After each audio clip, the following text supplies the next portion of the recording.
सर्वमंगल मांगल्ये शिवे सर्वार्थ साधिके शरण्ये त्र्यंबके गौरी नारायणी नमोस्तुते।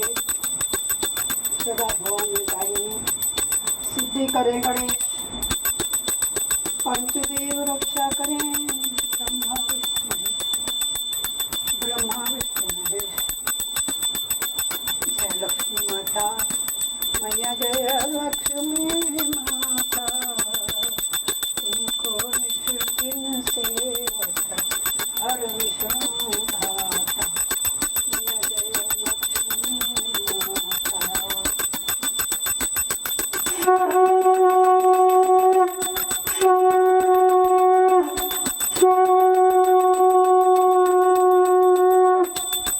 बोलो दुर्गा मैया की जय, शक्ति मैया की जय, शांति मैया की जय, काली मैया की जय, समस्त देवी मैया की जय। नवरात्रि आने वाली है, इसलिए देवी मैया के खूब अच्छे अच्छे भजन याद आने लगे हैं। आओ आओ मैया जी मेरे घर में पधारो। सभी शिव भक्तों को मंजू पंत का नमस्कार। हर हर महादेव। आज शुक्रवार, संतोषी माता है, सबका भला करे, कल्याण करे। सत्य ही शिव है, शिव ही सुंदर है। आइए कथा में प्रवेश करते हैं। सदा भवानी दाहिनी सिद्धि करे गणेश, पंचदेव रक्षा करें ब्रह्मा विष्णु महेश। नीलांबुज श्यामल कोमलांगम सीता समारूपित्वाम भागम, पाणो महासायचारिचापम नमामि रामं रघुवंशनाथं। कर्पूरगौरं करुणावतारं संसार सारं भुजगेन्द्रहारं, सदा वसन्तं हृदयारविन्दे भवं भवानी सहितं नमामि। गुरु ब्रह्मा गुरु विष्णु गुरुदेव महेश्वर, गुरु साक्षात् परब्रह्म तस्मै श्री गुरुवे नमः। कर्पूरगौरं करुणावतारं संसार सारं भुजगेन्द्रहारं, सदा वसन्तं हृदयारविन्दे भवं भवानी सहितं नमामि।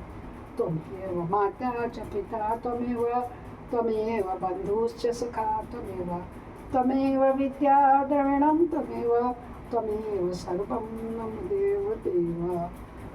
आनंदी आनंद कर सब संकट दूर, जो सेवक शरण पड़े सदा रहे भरपूर।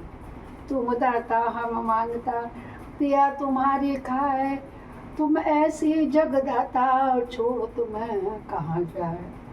सदा भवानी दायिनी सिद्धि करे गणेश, पंचदेव रक्षा करें ब्रह्मा विष्णु महेश। सर्वमंगल मंगल्ये शिवे सर्वार्थ साधिके, शरण्ये त्र्यंबके गौरी नारायणी नमोस्तुते। नारायणी नमोस्तुते। ओम हर हर हर महादेव। पाप हर, कष्ट हर, संकष्ट हर, कर सभी समस्याओं का हर। ऐसे शिव शंकर जी को बारंबार प्रणाम है। बोलो दुर्गा मैया की जय, संतोषी माता की जय।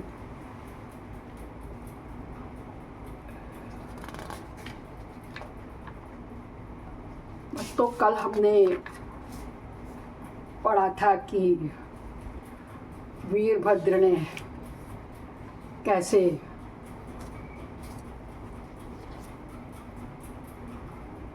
दक्ष के यज्ञ का संहार कर डाला था।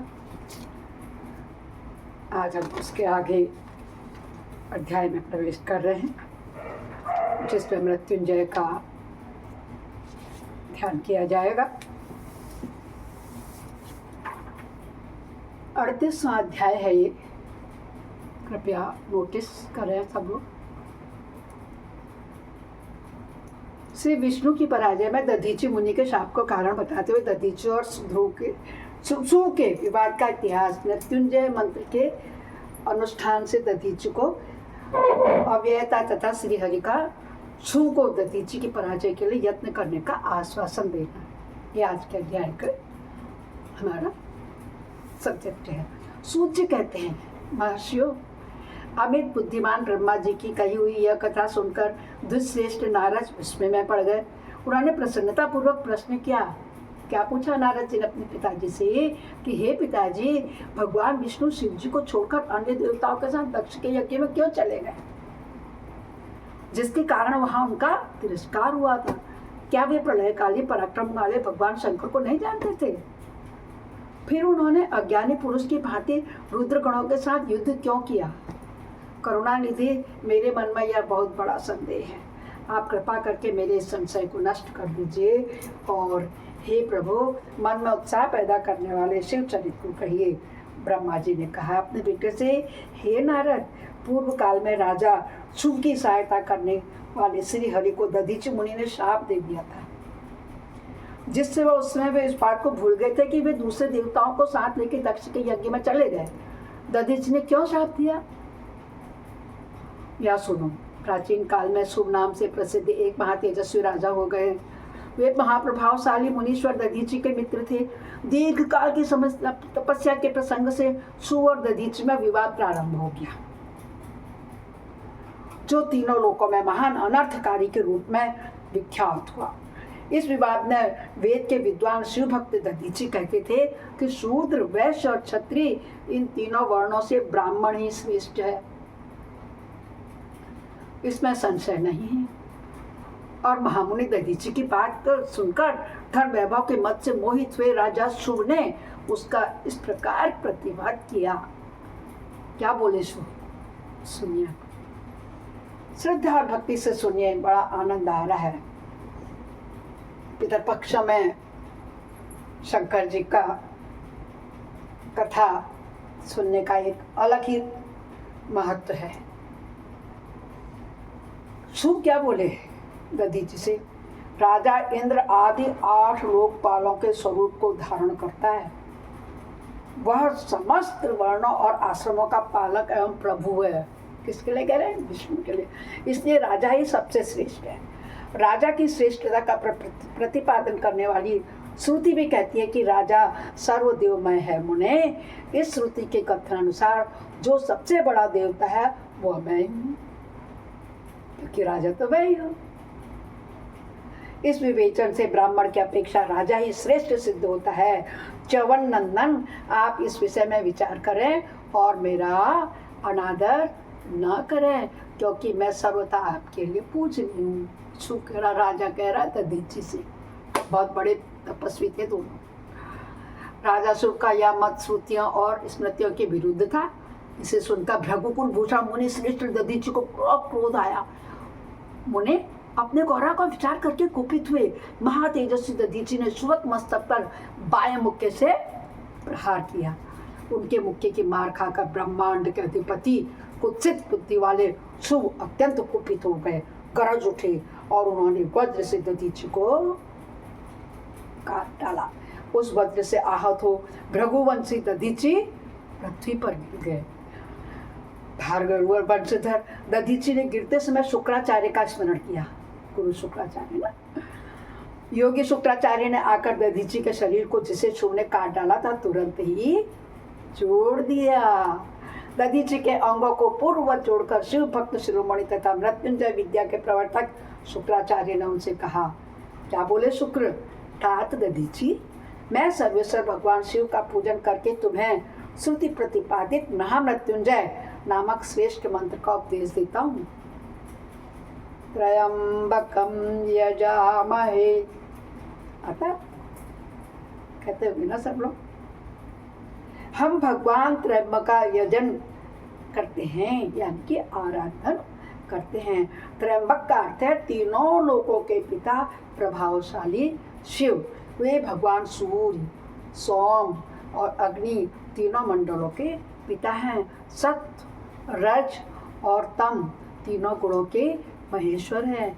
आत्म तत्व, विद्या तत्व और शिव तत्व, इन तीनों तत्वों के आवनी, गार्हपत्य और दक्षिणाग्नि, इन तीनों अग्नियों के सर्वत्र उपलब्ध होने वाले पृथ्वी, जल एवं तेज, 3 मूर्त भूतों के अथवा सात्विक आदि भेद से त्रिविध भूतों के, त्रिदेव, सर्ग के, त्रिभुज के, त्रिधाभूत सबके ब्रह्मा विष्णु और शिव तीनों देवताओं के महान ईश्वर महादेव जी ही हैं।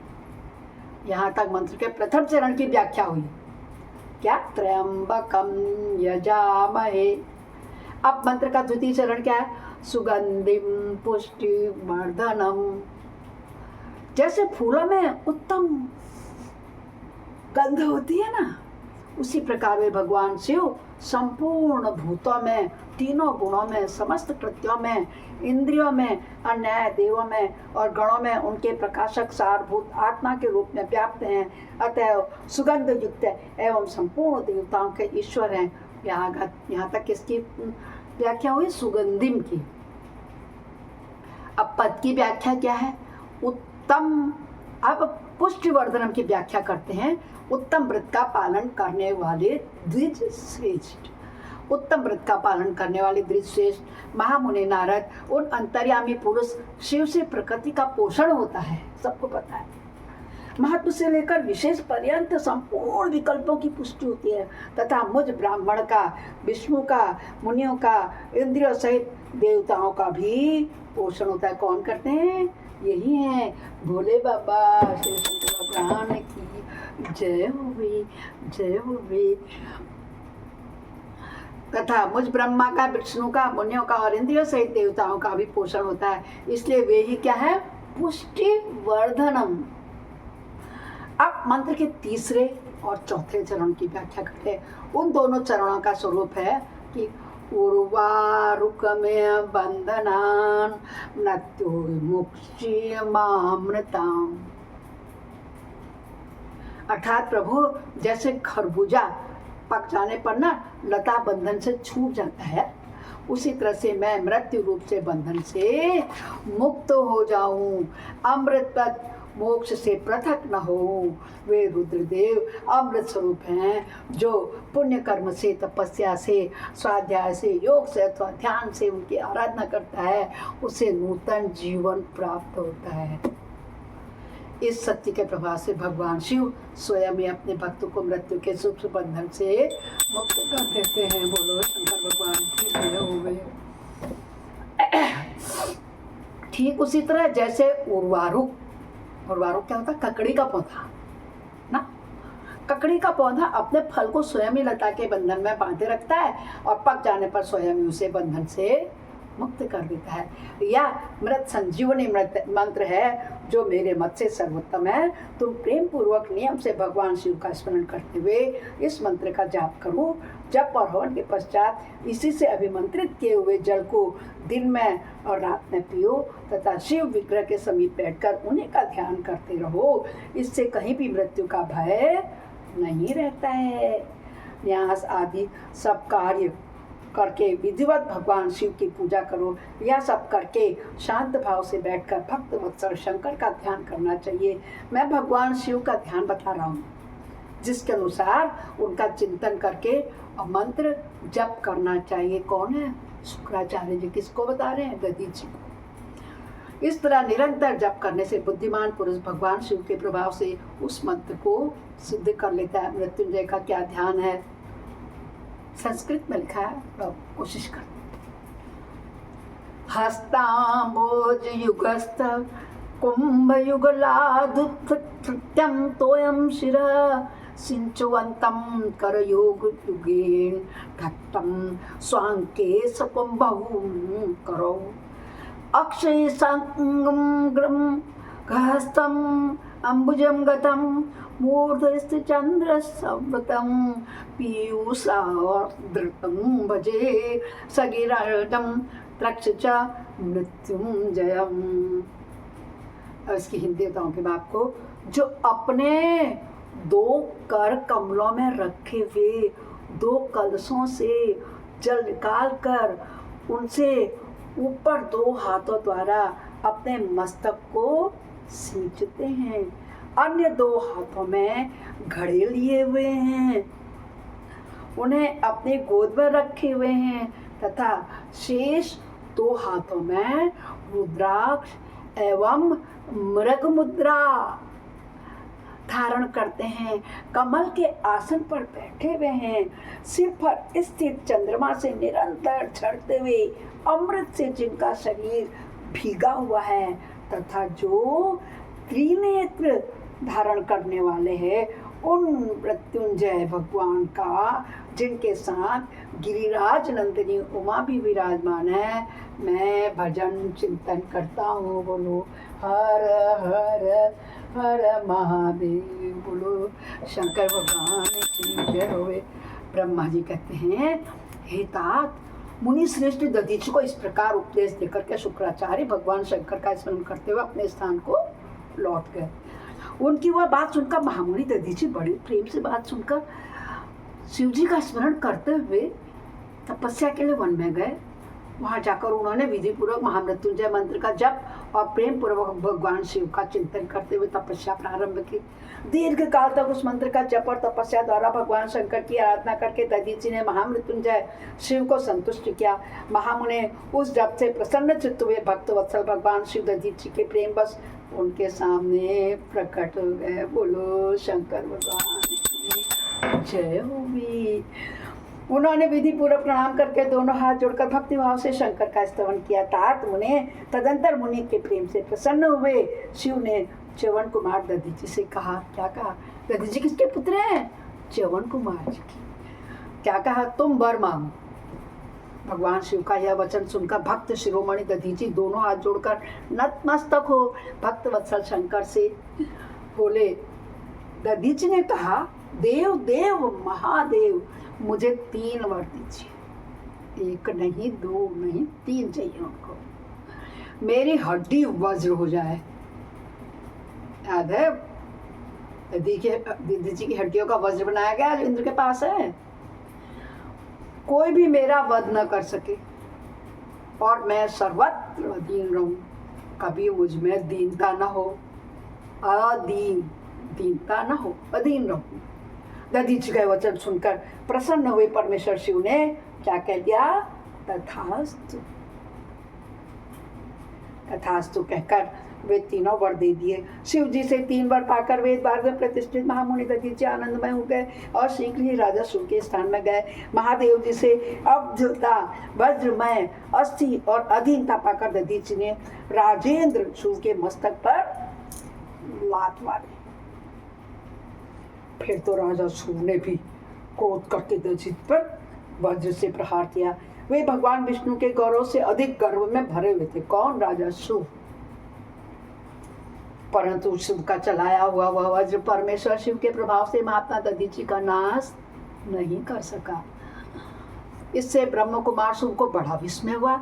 मुनीश्वर दधीचि की अवध्यता, अधीनता और वज्र से भी बढ़ चढ़कर प्रभाव देखकर ब्रह्म कुमार शिव के मन में बड़ा आश्चर्य हुआ। उन्होंने शीघ्र ही वन में जाकर इंद्र के छोटे भाई मुकुंद की आराधना प्रारंभ कर दी। मुकुंद जो है इंद्र देवता के छोटे भाई। वे शरणागत पालक नरेश मृत्युंजय सेवक दधीचि से पराजित हो गए थे। शिव की पूजा से गरुड़ध्वज भगवान मधुसूदन बहुत संतुष्ट हुए। उन्होंने राजा को दिव्य दृष्टि प्रदान की। उस दिव्य दृष्टि से जनार्दन देव का दर्शन करके उन गरुड़ध्वज को शिव ने प्रणाम किया और प्रिय वचनों द्वारा उनकी स्तुति की। इस प्रकार देवेश्वर आदि से प्रशंसित उन अजय ईश्वर श्री नारायण देव का पूजन और स्तवन करके राजा ने भक्ति भाव से उनकी ओर देखा तथा उन जनार्दन के चरणों में मस्तक रखकर प्रणाम करने के पश्चात उन्हें अपना अभिप्राय सूचित किया। खबर हो गया ना उनको, तो वो तो थे ही विष्णु भक्त। अब पता है कि मैंने आपको बुलाया, क्यों मैंने आपका स्तवन किया, क्यों मैंने आपकी पूजा अर्चना की है। तो राजा बोले, हे भगवान, दधीचि नाम से प्रसिद्ध एक ब्राह्मण है जो धर्म के ज्ञाता हैं। उनके हृदय में विनय का भाव है। वे पहले मेरे मित्र थे। इन दिनों रोग शोक से रहित मृत्युंजय महादेव जी की आराधना करके वे उन्हीं कल्याणकारी शिव के प्रभाव से समस्त अस्त्र शस्त्रों का सदा के लिए अवध्य हो गए हैं। एक दिन मतलब अवध्य होना और प्लस वध, जिसका हम मार नहीं सके, वध ना कर सके, अवध्य हो गए। एक दिन उन महातपस्वी दधीचि ने भरी सभा में आकर अपने बाएं पैर से मेरे मस्तक पर बड़े वेग से अवहेलना पूर्वक प्रहार किया और बड़े गर्व से कहा, मैं किसी से नहीं डरता। अरे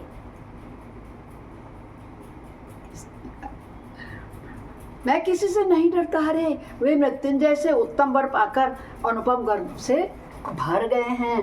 ब्रह्मा जी कहते हैं, हे नारद, महात्मा दधीचि की अवधिकता का समाचार जानकर श्री हरि ने महादेव जी के अतुलित प्रभाव का स्मरण किया।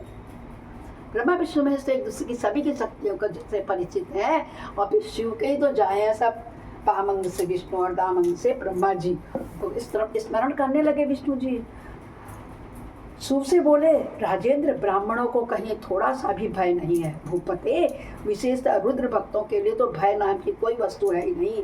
यदि मैं तुम्हारी ओर से कुछ करूं तो ब्राह्मण दधीचि को दुख होगा और वह मुझ जैसे देवता के लिए भी शाप का कारण बन जाएगा। राजेंद्र, दधीचि के शाप से दक्ष के यज्ञ में सुरेश्वर शिव से मेरी पराजय होगी और फिर मेरा उत्थान भी होगा। महाराज, इसलिए मैं तुम्हारा साथ रहकर कुछ करना नहीं चाहता। मैं अकेला ही तुम्हारे लिए दधीचि को जीतने का प्रयत्न करूंगा। इसलिए गए थे। नारद ने पूछा ना, क्यों चले गए वो बिना शिव जी के? ब्रह्मा विष्णु वहां।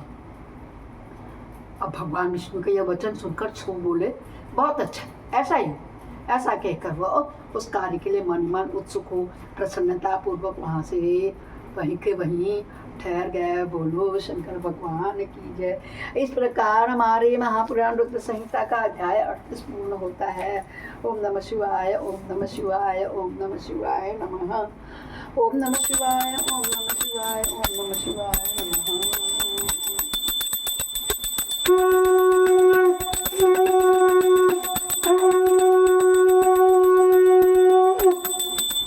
अपराध सहस्राणि क्रियन्ते निशम्य दास्यमिति मामत्वां क्षमस्व परमेश्वरी।